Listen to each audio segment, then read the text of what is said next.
You're listening to Robert Beckford on BBC WM.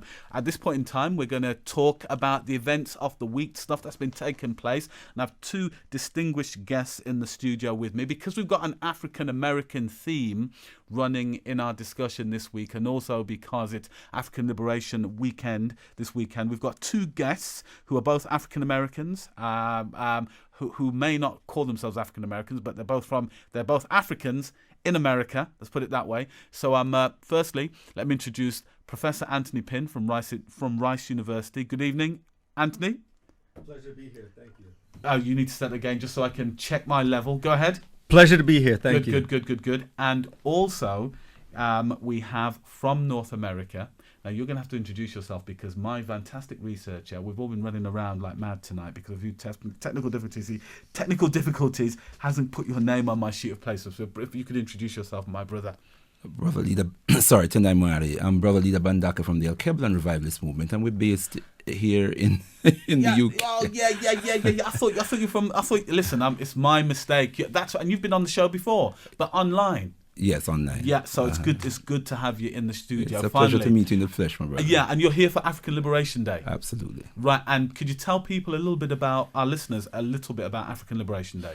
Tendai MWARI. Well, I think the name speaks for itself. Afrika Liberation Day is the celebration observance of the liberation of our people. That is the work, the fight for the total liberation of our land, Mama Africa, and our people, the glory of our African God, and the attainment of a higher quality of human existence. And Afrika Liberation Day was born out of the revolutionary 60s, where African people around the world were organizing and galvanizing the spirit of liberation, fighting for our total liberation as a people. In 1963, the Organization for African Unity was established in a conference in Addis Ababa. And at that conference, the 25th of May was established as the day when the African world should observe and should celebrate Afrika Liberation Day. So that's why we're here. This year marks, in this country, 1975, Afrika Liberation Day was first observed in the UK, pioneered by the Pan-African Congress movement. So this year marks the 40th year of the celebration of Afrika Liberation Day on the shores of the UK. Tendai MWARI. Okay. And have you got an idea of what's going to be happening this weekend in Birmingham? Well, my brother, I'm pleased to say that you and I are in illustrious company. We have Baba Tony Martin, Baba Dale Jones, we have Baba Laila Afrika, Baba Leonard Jeffries, whom I like to call Baba Kudra, and his wife, Mama Rosalind Jeffries. These are scholars, activists. We have Baba Dale Jones as a war correspondent. These are the people, the great people around the African world who have been doing tremendous work to raise the consciousness of our people. They have written books. They have been members of organizations who have been working hard and organizing for the liberation of our people. So there's a great deal happening. There's activities for the children and for the family. So it's a great family day, and it's a great day for raising African consciousness and organizing our people for our liberation. Tendai MWARI. Sounds fantastic, and I know that there are specific events taking place, and we'll list some of those a little bit later on. Also want to introduce our second guest in the studio, who is Professor Anthony Pinn from Rice University. Professor Pinn, if you could just introduce yourself and tell people a little bit about the work that you do in Texas. Well, I teach at Rice University. I'm a theologian by training, but my major area of interest is the development of African American religions. It's giving attention to the way that develops within the context of black churches, but also wanting to give respect to and attention to the ways in which African Americans express themselves religiously through traditions like the Nation of Islam, Santeria, Voodoo, humanism, a variety of traditions. And most of my work revolves around the ways in which African Americans develop religiously with respect to a central question: what can you say about God in light of human suffering in the world, and way in which that gets expressed ritually, theologically, and also in terms of praxis? Sounds good to me. And we've got some other guests in the studio, but because of timing, and also because, as you know, we don't have a great deal of staff on this show, I haven't got everybody's name down in front of me. So I'm going to ask people just to introduce themselves. I'm starting with my brother here on my right. I'm Tony Martin. I teach African American history, Pan-African history at Wellesley College. That's in Massachusetts, USA. Pan-Africanism is my major area, Marcus Garvey in particular.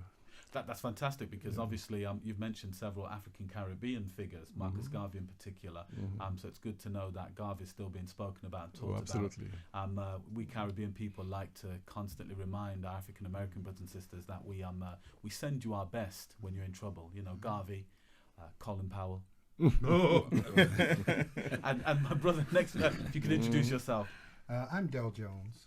I'm known as the war correspondent, and I'm an author and publisher. And finally, yes, I'm Laila Afrika. I'm a naturopathic doctor. I help people with herbs and vitamins to use the African remedies to get rid of maladies. And I write books and I give lectures, that sort of thing. That sounds fascinating, and we're looking forward to hearing a little bit more from you on this show. Right, okay. In this section, we normally talk about issues, current newsworthy issues that confront the African Caribbean community. And the big issue this week was the fact that a gay activist, a national gay activist with a major profile, stirred up the African Caribbean community here by retelling the story that Malcolm X was gay. The argument is that in his early life, before his conversion to Islam and the Nation of Islam in particular, he partook in homosexual activities.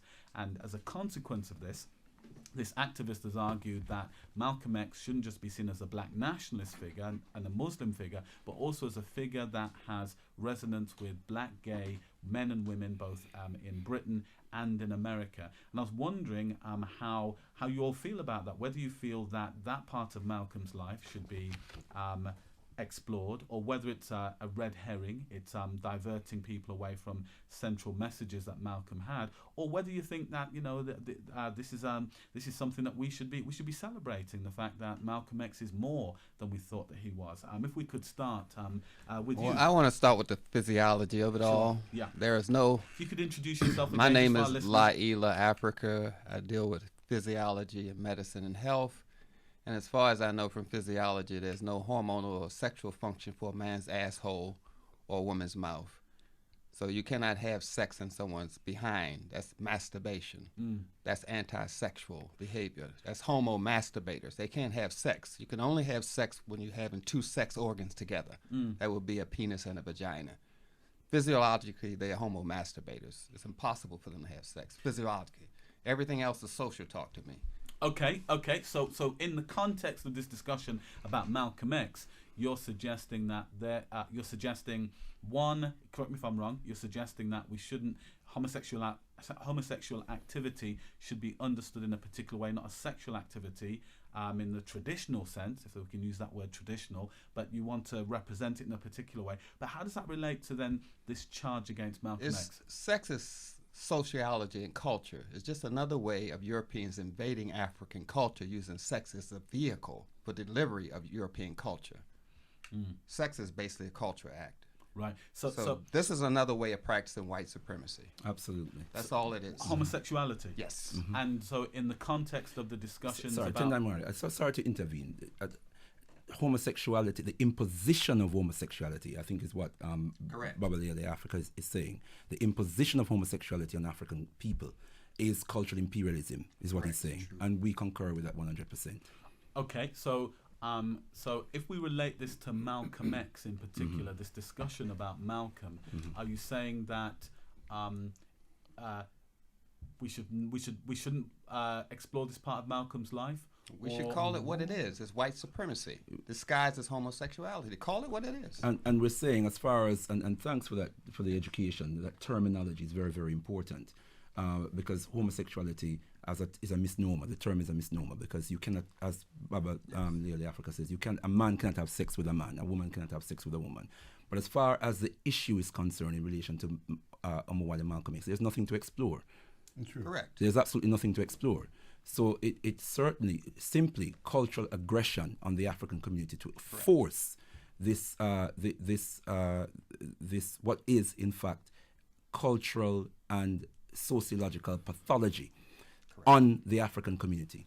But this using one of the greatest symbol of African manhood in the history of our people, reminding us that in eulogizing Omowale Malcolm X, Baba Ozzie Davis, quite rightly, said Malcolm is our manhood, our living black manhood. And when we honor him, we honor the best in ourselves. Peter Tatchell knows this. The Guardian newspaper knows this. And so when they slandered Malcolm X in this way, they knew they were attacking African manhood across the board. Correct. I just want to suggest that better than a decade ago, Bruce Perry wrote a book, biography, well-researched biography dealing with Malcolm X, and he makes a similar suggestion. What he tries to do is psychoanalyze Malcolm X, and for him it revolves around this prison experience, right? It's speculative. It doesn't seem to me that there's much evidence either way. There isn't a tremendous amount of conversation on the part of Malcolm X concerning his sexual activities within the context of his marriage or outside of the context of his marriage. But I differ a bit in that I want to understand homosexuality or gay lifestyle as not simply being a social arrangement, but also being a matter of genetics. But I'm also convinced that whom one sleeps with has very little to do with the kind of impact one can have on the community.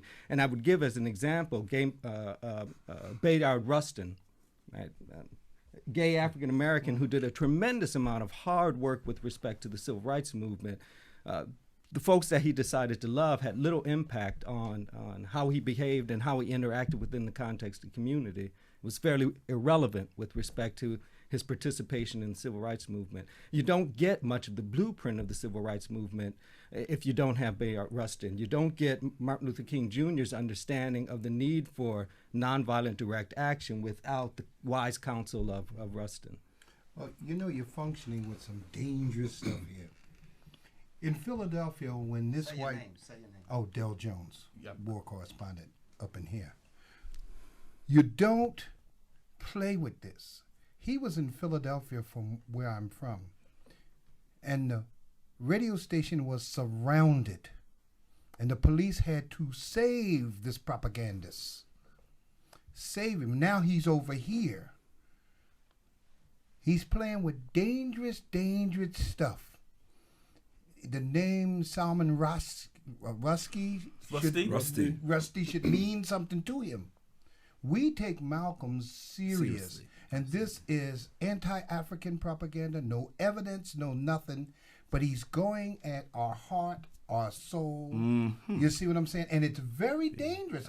I would warn him, not because I'm a violent man, because I'm a caring man.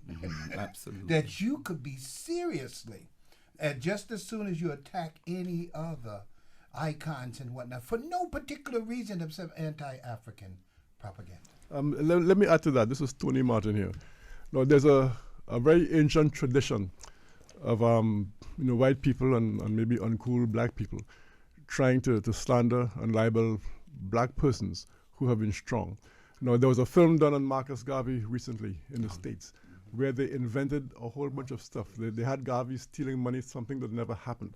The film ended with children stoning Garvey in Jamaica, something that was historically absolutely inaccurate. It never happened.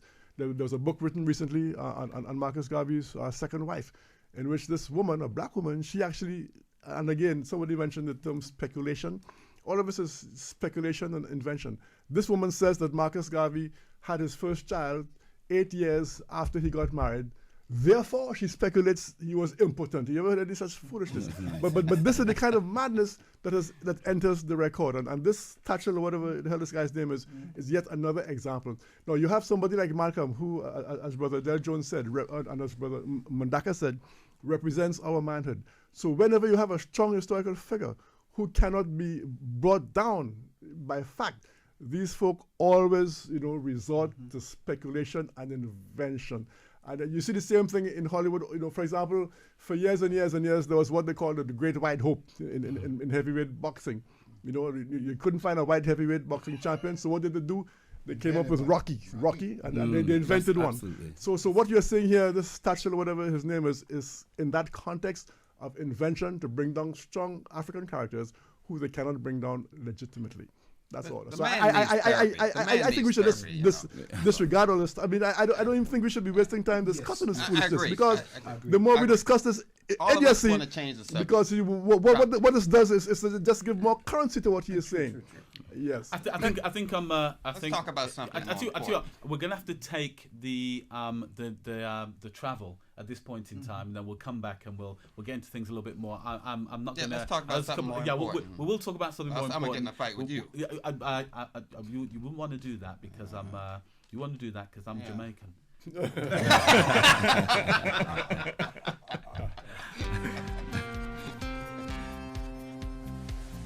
BBC WM Travel. And a final look on our roads this evening.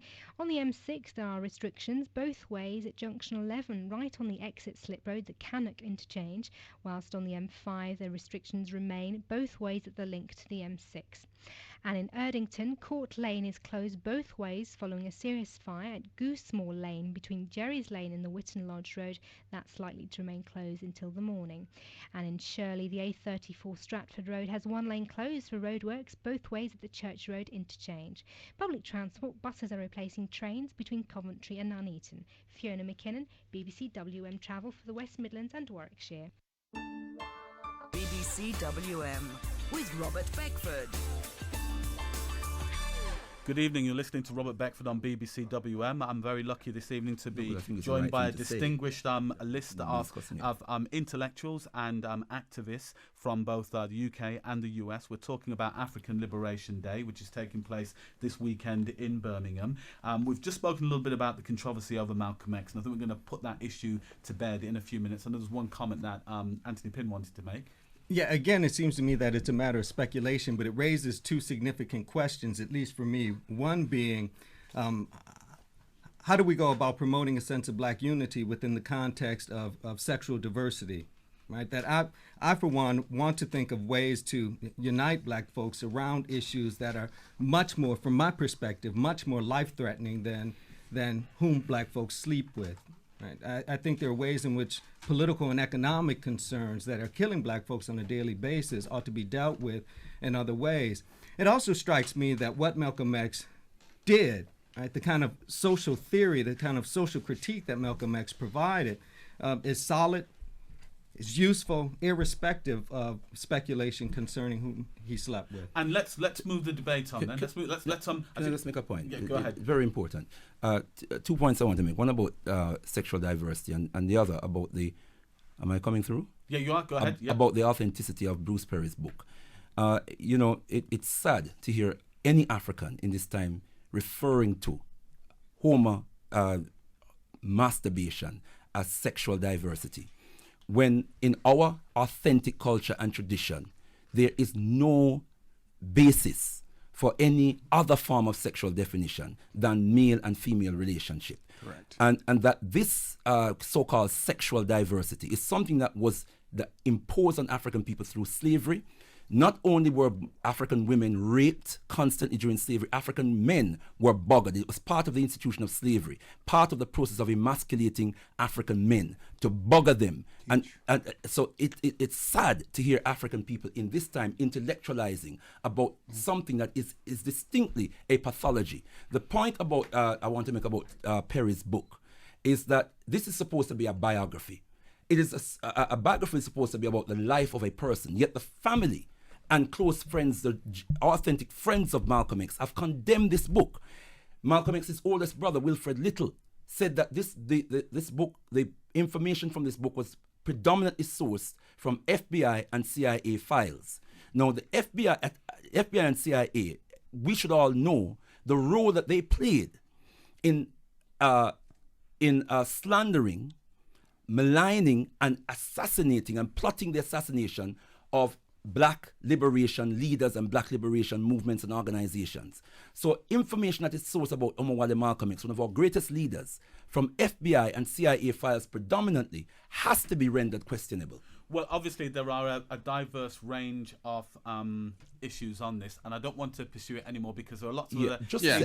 I don't like this word diverse. I don't like the way we use it. Sure. We're talking about here truth and falsehood. Okay. Is it true or is it false? That's what we're establishing here. We can switch the issue. I think it's an important issue and one that I think we should tackle at a later date. Yes. But given that you've all come But from be far, careful about how we use the word diversity. I think that given that you've all come from far and wide, we want to make the best use of the word time. diversity is often used to give credibility, and that's what concerns me. We need to get rid of this word diversity. We will explore that again in the future. But one of the things that if I run out of toilet paper, I'll use the book. Okay. But one of the issues that we have to take seriously and explore, because it's a theme that has resonance both in the Caribbean, in Britain, and in North America, and is a hot matter of concern, has even become a government issue here, is education, and in particular the failure of black African, well, in our context, African Caribbean boys to excel educationally. And I just wanted to know what the range of opinion was amongst you. Well, what opinions you have and what kind of solutions you offer to this particular issue. We can start over there again. Yeah, let's start. We start with Tony Martin. You're an educator at Wellesley College in Massachusetts. Right. One of the things that has happened here is that, and there is some similarity with your context. For every African Caribbean male that we have at university, we have 6 or in prison. I know that there are similar kind of relationship in your context in North America as well. How do we account for this problem of educating black men? Well, first of all, I must say that I grew up in Trinidad and I've lived in the United States for many years. So, I have a kind of a perspective on both places. I actually lived here in England for 7 years as well. It occurred to me once when I was looking at this question that Caribbean people in the United States appear to be doing better educationally than Caribbean people here in England, and I believe than Caribbean people in Canada as well. And I'm beginning to wonder if there's something here in the English environment. Now, it may be the fact that Caribbean people who went to African America found that African Americans had already prepared the way for them, had already prepared a certain amount of space within which they could operate. They might not have had to deal with a basic level of foolishness. There was a higher level of foolishness. So that might have something to do with it. But at the bottom, at the end of the day, it seems to me that there's something that's more racist here, because people from the Caribbean come from a context and a background in which education is very highly valued. You go back to Marcus Garvey's time, in the late 19th century. A man like Marcus Garvey left school at age 14. But he was so well prepared at age 14 that he could be one of the masters of the English language, one of the greatest orators of his time.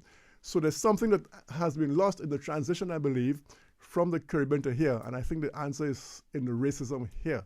There's something about the quality of racism here, I think, that probably explains it. Yeah. Some people have suggested that there is an anti-intellectualism in aspects of black popular culture, dominant parts of black popular culture, hip-hop in particular. So don't you think there's some space where we have to take responsibility for the present crisis? Well, yes, of course. Yeah, we always have to do for self as well. Yes, we can't put the blame totally on others. But I think that there's something very seriously wrong in the environment. And despite all the hip-hop stuff, I think there's still a very great respect among our young people for people who are intellectuals. I'm sure many of us in this room who, have noticed that as we move around the world, literally. There's a great respect. Part of the problem may simply be that those of us who do more positive stuff don't get perhaps the same kind of massive exposure, perhaps, that the hip-hop people get and whatnot. Yeah. So what's the way forward? What kind of strategies do you feel people need to be deploying, as well as countering racism? What other strategies do we need to deploy in order to deal with this issue? Well, the first thing you must understand is that your enemy is not going to educate you to compete with him. That's illogical. Yes. And what role does culture play? If you do not assimilate into the culture, and only a few can, only a few is allowed. The enemy's job, we're not doing enough of building our own institutions. We seem to not understand we're in an African Holocaust that started from the invasion of the Arabs. We don't seem to understand it. We're not teaching our children that they're in a hostile environment. We teach them that they're in the land of milk and honey. So as long as we operate in a fantasy world, that the enemy is actually trying to educate you to compete with their children, to take their jobs, their businesses and their loans and whatever, then we're killing ourselves because we take responsibility. You send your children to your enemy, and to be mad because your children learn to hate you. So ultimately, building our own educational institutions in this context should be considered a viable option. We are the first educators in this world. We're 2.5 million years old, documented. We've had institutions before these people existed. Absolutely. How dare us sit around and sit back and say, oh, they're not educating my child properly. You understand? And as if we're ahistorical, we have no understanding of what slavery was, what it was about, what exploitation is about. There is no gold, diamond, cobalt, uranium here in Britain. It's all taken from places that we be. So we need to understand that we need to teach our children that this is a war of survival, or therefore in the 21st century we will be wiped out. Okay. And part of the working of white supremacy involves a kind of internalized racism, right? And part of what that has forced on us is a willingness to allow others to set the rules for success. And so part of the issue, it seems to me, is the kind of images that we allow to be promoted within the context of our communities. And so our children grow up thinking of success and thinking in terms of professional athletes. So they know more about Shaquille O'Neal than they do about C.L.R. James. Right, so part of our responsibility, it seems to me, is to promote images, to promote examples of success that aren't anti-intellectual.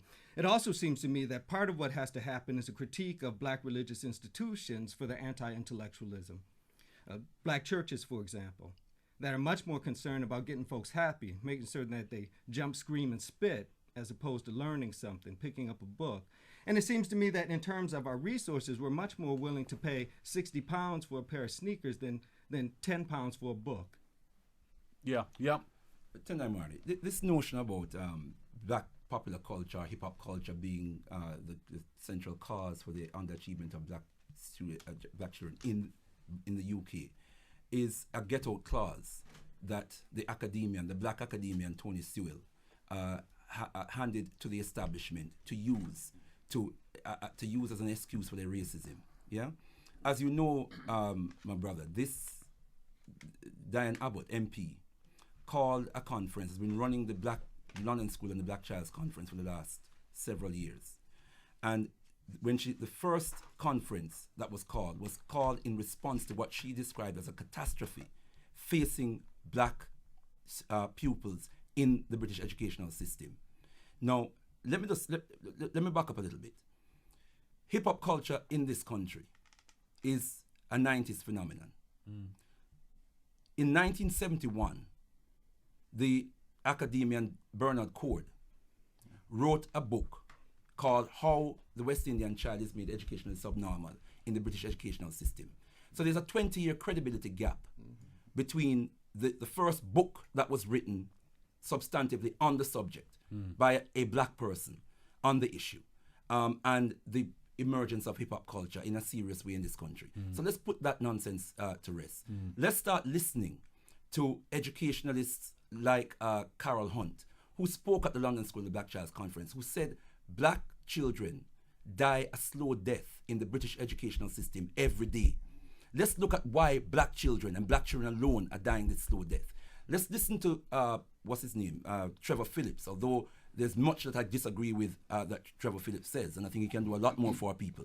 However, as the head of the Commission for Racial Equality, he has stated that black pupils are the only racial group that, although we begin the education system at the primary level 20 points ahead of their white and Asian counterparts, at the end of the educational system in year 11, they are 21 points behind, constituting the only group in the country that the educational system has a retrogressive effect on. No other group, no other racial group experiences this. Let us look at what effect the educational system is having on black pupils. And so, this nonsense about hip-hop and that's copping out. I think it's a good point. Tendai MWARI. What people have, I think the historical analysis is important. The kids were failing before there was hip hop. Long before. Yeah, definitely. We're going to turn our attention towards what it means to be African identity, African culture. But we're going to take a musical break first of all. This is Trying to remind us that our struggle has always been about suffering, sacrifice, and service. That's what Dr. King meant when he said that unearned suffering is redemptive. You know, Brother Tavis, Gerald Levert, who was the greatest soul singer of his generation, has the courage to speak for the world because he knows that the condition of truth is to allow suffering to speak. When you talk about sacrifice, you got to remember that cowardice asks, is it safe? Expediency asks, is it politic? Vanity asks, is it popular? But conscience asks, is it right? And every now and then we must take positions that are neither comfortable, nor safe, nor politic, nor convenient, but we do it because our conscience tells us that is right. As the great Curtis Mayfield used to say, freedom is not free. You have to be willing to pay a price and to bear the cost. Service? Any of us can be great because all of us can serve. All it takes is a heart full of grace and a soul generated by love. Reminding us of the biblical imperative, he or she who is greatest among you will be your servant, and to serve is not simply to be successful. It is to learn how to love, because you cannot lead the people if you don't love the people. You cannot save the people if you don't serve the people. Oh, gotta talk about. Well, here we are again, you know. Addressing some of our nation's issues. Somebody got to say something. Yeah, I guess so. I guess I have to clean out our nation's closet.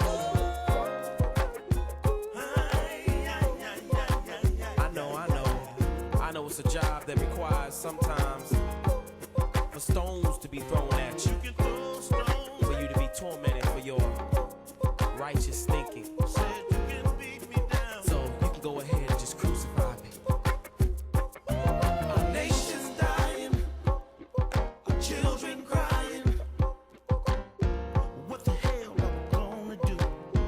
Look at here what we going through. 911, buildings were falling, airplanes crossing through the ceiling.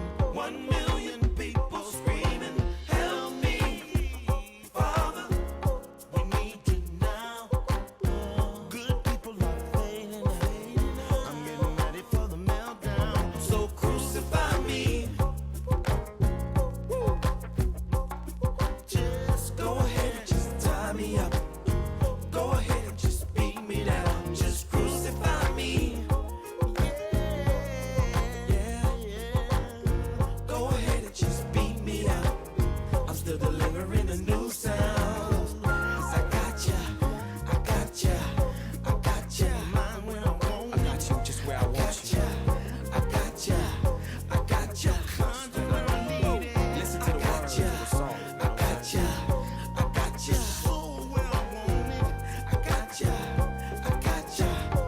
got this. PhDs are acting like they haters. Taking credit out of schools. That was a time should have stood together. Perpetrators, manipulators.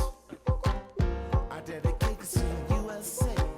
See, I'm a nation's translator. The weapons of mass destruction. The main investment for politicians. We're pointing at them at the congressman. Yes, Gerald Levert and Crucify Me. You listen to Robert Beckford on BBC WN. I'm joined in the studio by a distinguished panel of guests. We're talking about African Liberation Day and other issues confronting the African Caribbean community at this time. I've just been joined in the studio by Professor Leonard Jeffries, who's Professor of African Studies and People Science at City University of New York, and Rosalind Jeffries, his wife, who is Professor of African Caribbean Arts and Culture at the School of Visual Arts in New York. So good evening to both of you. I wonder if we could kick off by Professor Jeffries telling us a little bit about your work in New York. Well, one of the most important parts of our work has been to be a part of what we call the liberation of the African mind. there's been an explosion of knowledge about African peoples, and it's been institutionalized at universities and public school systems and institutions, organizations, and it has really turned upside down history. Where previously we were taught, even at the universities like Columbia University, where I have my PhD and master's, that Africans had played a minor role in history. The data and information that has surfaced and has been institutionalized and has been transmitted across the world is that African people stand at the head of the human family, the mothers and fathers of human development and human civilization. And so when we understand fully the history of who and what we are, and we tap into that transmission of that knowledge and those values, then it produces a different type of educational experience.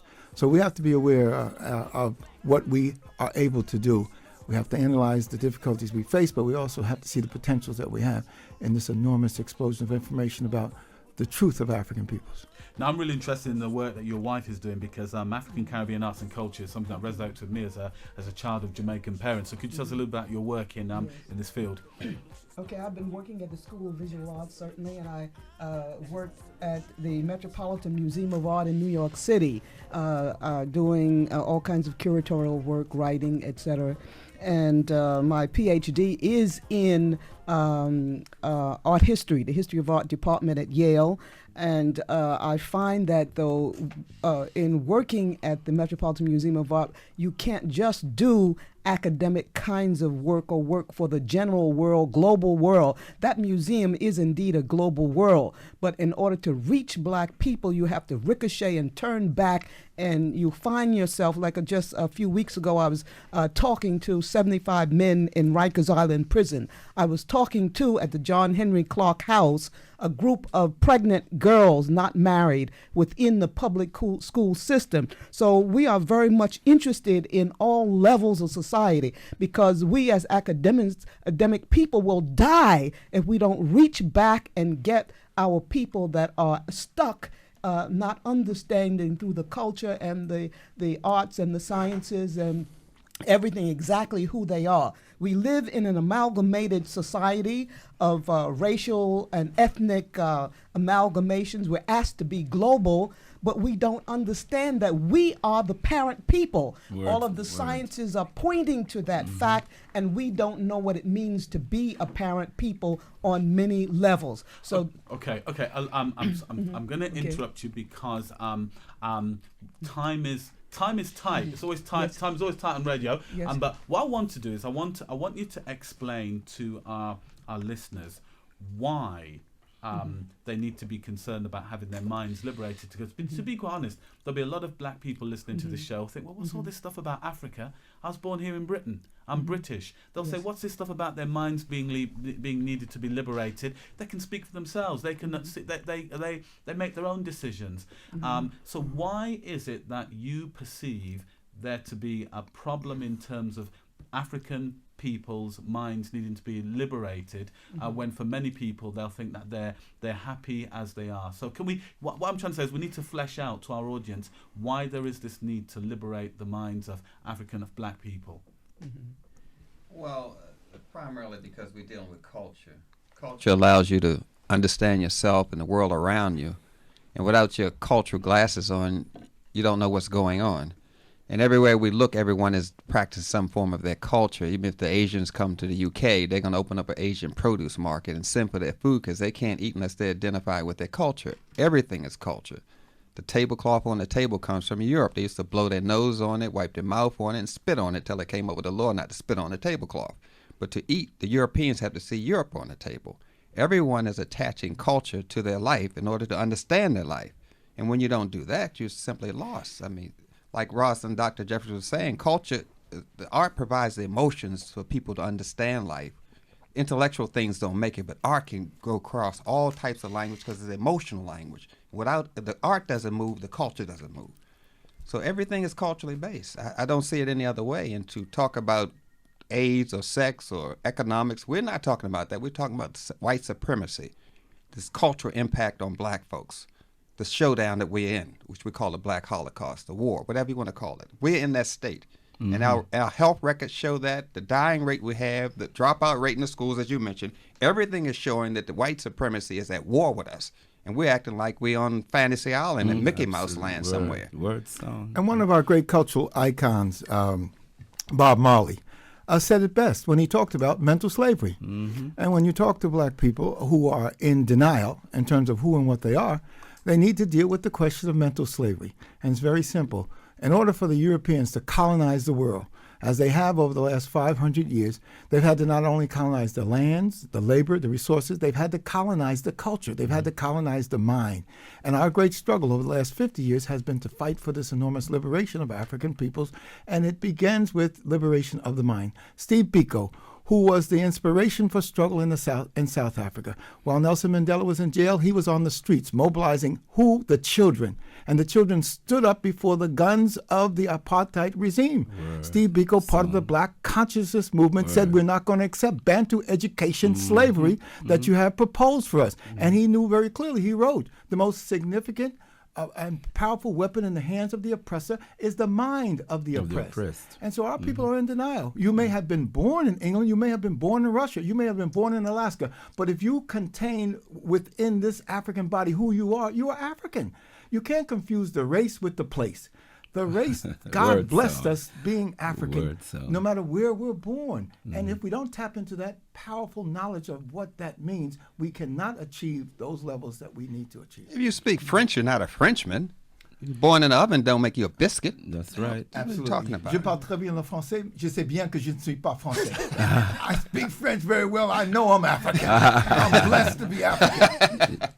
Tendai MWARI. Just a couple of examples to crystallize what my illustrious elders have said. In this country, in 1993, two young men stood up at a bus stop. One named Stephen Lawrence, the other named Dwayne Brooks.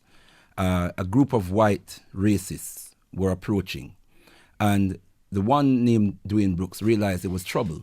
The one named Stephen Lawrence didn't. The one named Dwayne Brooks ran. The one named Stephen Lawrence stood up. And Stephen Lawrence is now 6 feet under. I've met both families, and the family of Dwayne Brooks were conscious. They were a conscious family. So they taught him in a way that made him realize, as soon as he saw that group of white boys, that he was in trouble. He told Stephen to run, but Stephen didn't run because Stephen didn't realize that there was trouble looming. I've heard Neville Lawrence and Doreen Lawrence on radio and TV saying, I must have been wearing blinkers because before this incident, I would have said there's no racism in the UK. This is why our people have to wake up. Omowale Malcolm X, we're talking about him this evening. His life was in turmoil after the Ku Klux Klan murdered his father and his mother was committed to an asylum. And he turned to crime. And it was through coming into the consciousness of self that his self-esteem was raised to the level that he transformed himself from a hoodlum, from a dope dealer, into a world leader, a liberation leader, our shining black prince, our living black manhood, in the words of Ozzie Davis.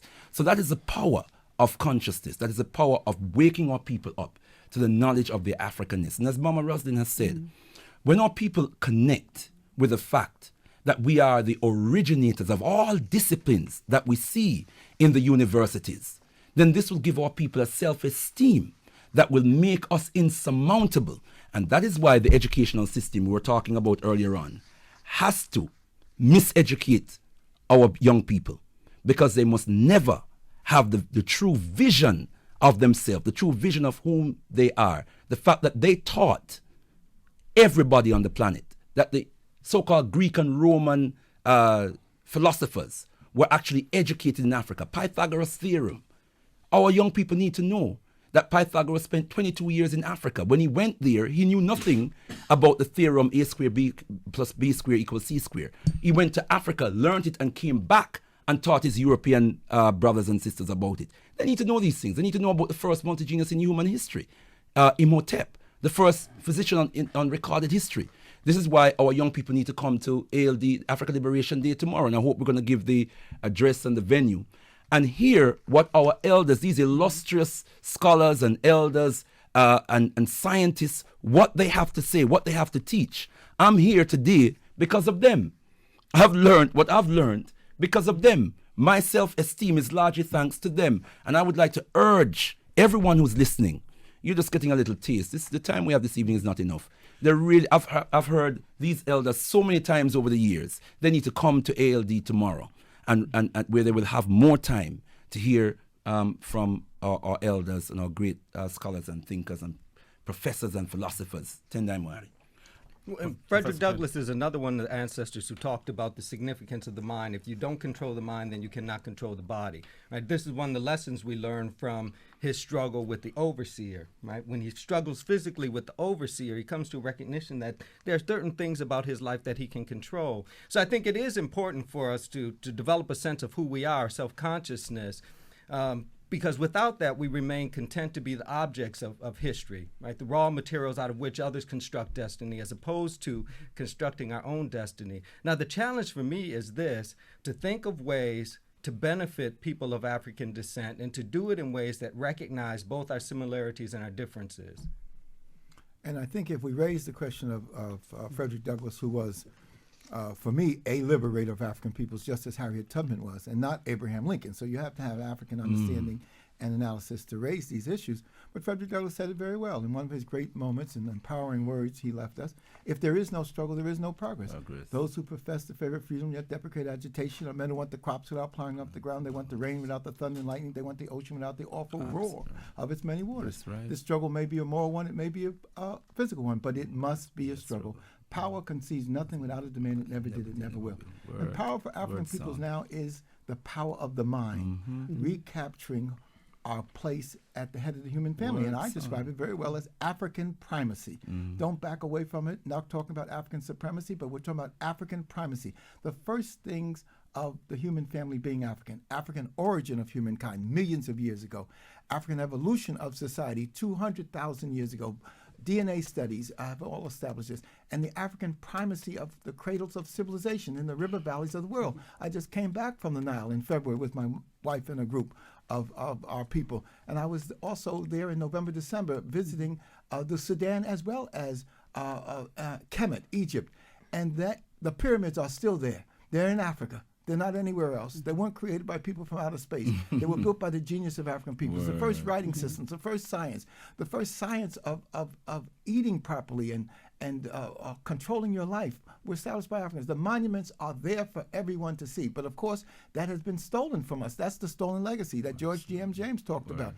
Even the knowledge of scientific development was so exploited. Right here in England, the Piltdown hoax is an example of what we're talking about. British scholars and leaders falsified origin for Europeans who don't have it in the human experience. Absolutely. There's no ancient European finds, and if they were found in Europe, they're African.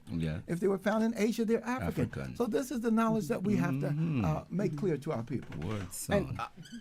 And we need to know, too, that in that history, we need to know that when you see the gentrification in the cities now, other people moving in and taking over, if you don't understand what is happening there, we will find out this is the most dangerous period in all of history, because you can lose your mind. Because of the internet, because of the media in the home, we see ourselves as one little spot amongst a sea of other people that we have to fight to become equal or this, that, and the other with them. And so we have to know exactly who we are. That's very important. So that even from the artistic tradition way back, you wouldn't even have all of these European painters, the Renaissance painters and this, that, and the other. If it was not on the backs, the wealth that came from the backs of the slave, your people, and those same people who fought and worked hard, working their hands to a bones, their knees to a bone, and here you are walking around not even cognizant of who you are, your ancestry, and those that fought and died so that you could stand up,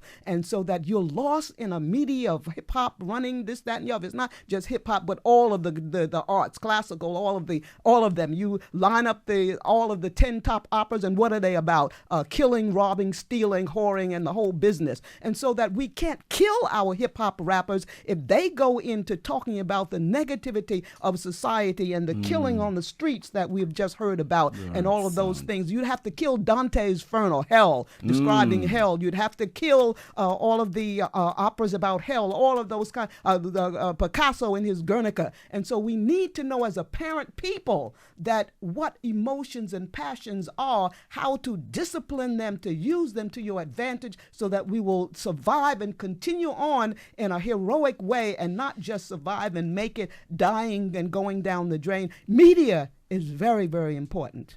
But I tell you what, I can listen to you all night. I'm convinced. I wasn't gonna be there. Come tomorrow. Come tomorrow. I've got to work tomorrow, but I'm gonna skive. I'm gonna skive and make sure I find myself down there tomorrow morning, tomorrow afternoon. Let me give you the details of what's happening tomorrow.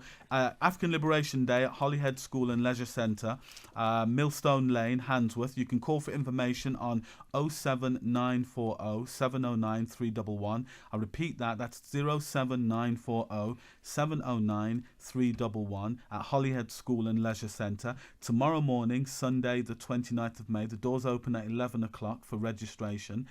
It goes on throughout the day through to 9 o'clock, and then things begin again tomorrow on Monday morning, again at 11 o'clock. In terms of the cost for getting in, admission is £6 for 1 day, £10 for 2 days, and £15 for 3 days. So don't miss it. If you're listening in Wolverhampton, there's a contact number for Wolverhampton and also Nottingham. The Wolverhampton contact number is 0785 857 8322. I want to thank all of our guests for coming in this evening. I'm sorry that we couldn't give you more time, but it's been a pleasure having you in here. I think we've given our audience a taste of what they can experience and get more of tomorrow and on Monday. And we're very, very privileged. And thank you for coming into the studio. Thank you very much. Tendai MWARI.